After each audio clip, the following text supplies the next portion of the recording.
were all commanded, invited to attend.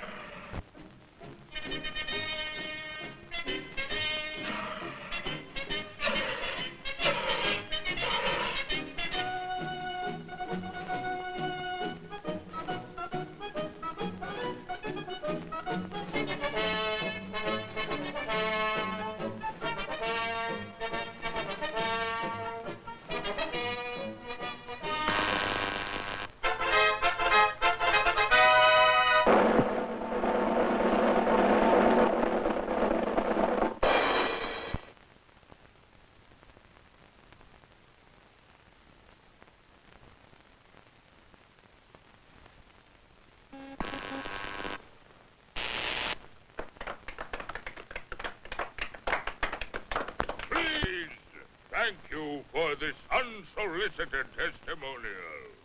And now, by special permission of the Commander-in-Chief, me, here is Mars' first space explorer, Colonel Cosmic.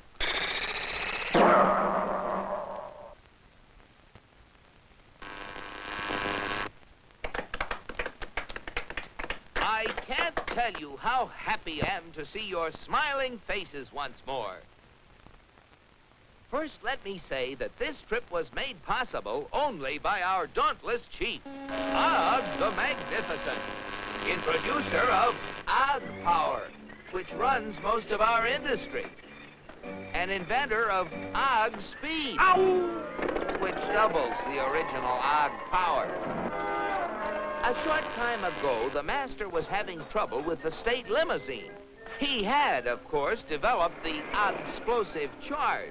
But it was inclined to get a little out of hand, just slight. And, of course, there was always the problem of friction. Parts rubbing together, heating up, and causing all sorts of trouble.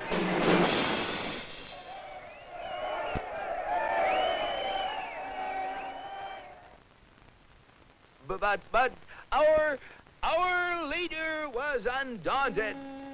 He immediately ordered our first expedition into space to bring back the secret of how other planets got their state limousines to run smoothly. The target was picked with painstaking scientific accuracy. Destination, Earth.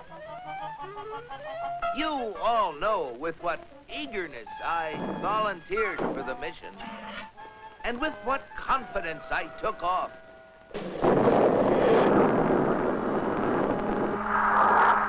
I took careful bearings and set out for my goal.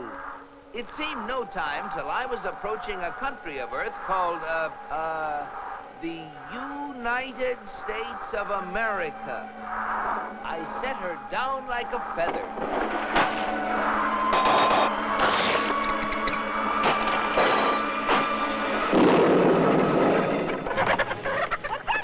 What's all the racket? Naturally, I protected government property by making the saucer invisible. They're after the chickens, Ma. Though the natives showed great interest in me, I decided to make myself invisible, too. Seeing moving lights in the distance, I headed for them. What phenomenal luck! I had landed close to what seemed to be an endless procession of state limousines. They moved quickly, and yet with fantastic smoothness. I just had to get a closer look at one of those Earthmobiles.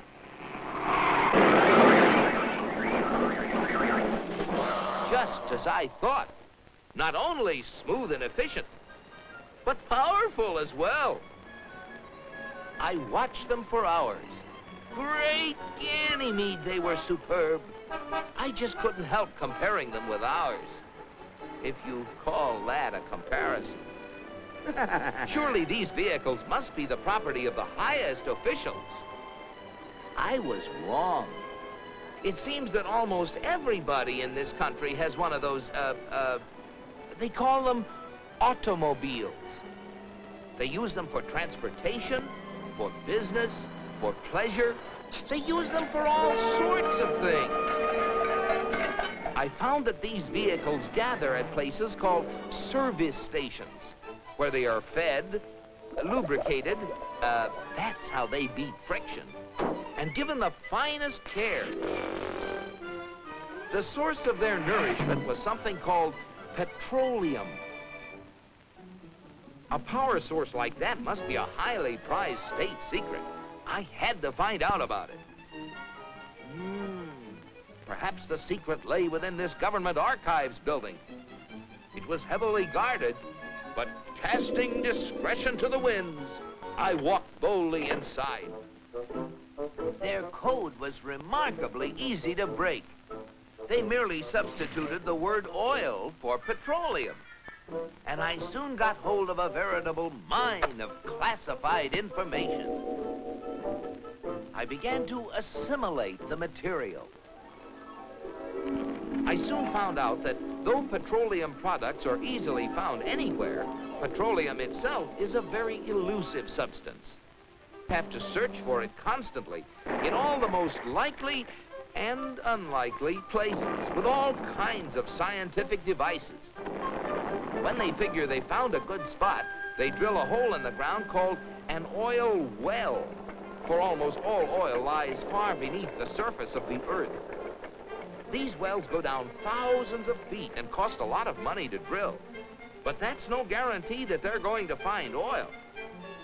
Matter of fact, in exploratory drilling, only 1 well in 9 finds any oil at all. Only 1 in 44 recovers enough oil to pay for itself. And only 1 in almost 1,000 makes a major discovery. Pretty big odds. Yet America's proved reserves, the oil supplies still underground, have kept increasing steadily. I couldn't imagine how this ever-increasing supply of oil was achieved until I found out that there's not just 1, but thousands of oil companies, all competing with each other to discover and develop new sources of oil.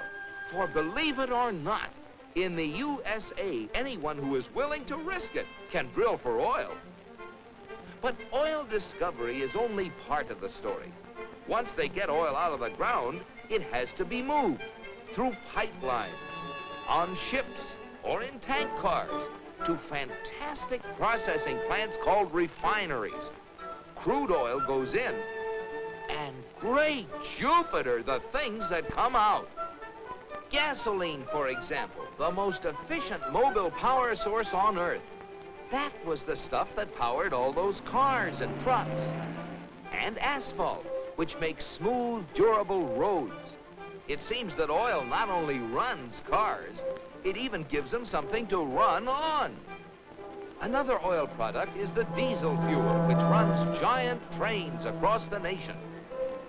In winter, fuel oil made from petroleum brings warmth and comfort to millions of homes. And still other fuels help defend America's shores and skies. From refineries also come the lubricating oils and greases that keep the wheels turning in America. But that still isn't all.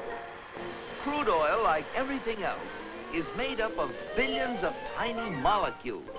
And using the magic of research, oil companies compete with each other in taking the petroleum molecule apart and rearranging it into, well, you name it, fabrics, toothbrushes, tires, insecticides, cosmetics, weed killers, a whole galaxy of things to make a better life on Earth.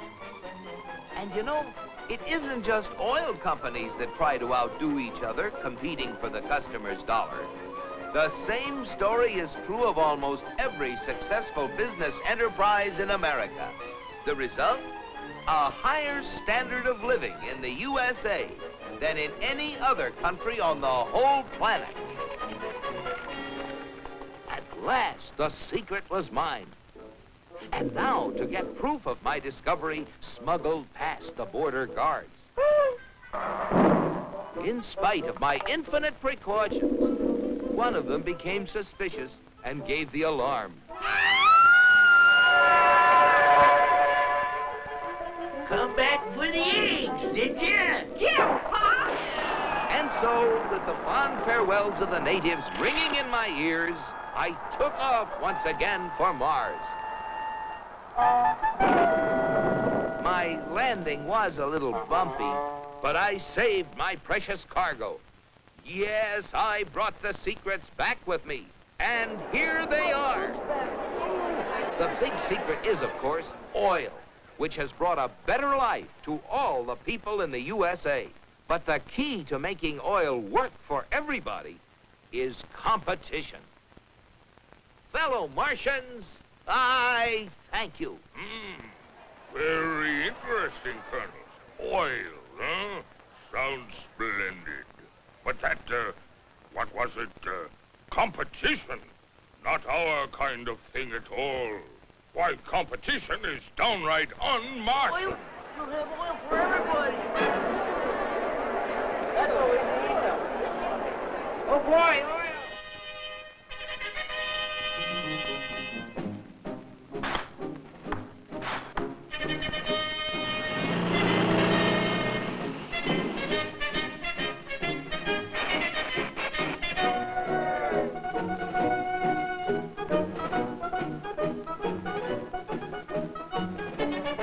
Look at them.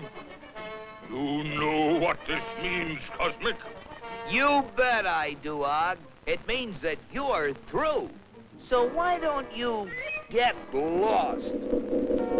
Yes, the real secret is not only a great source of energy, but also the freedom to make it work for everybody. And if you have both of these things, any goal is possible. It's Destination Unlimited.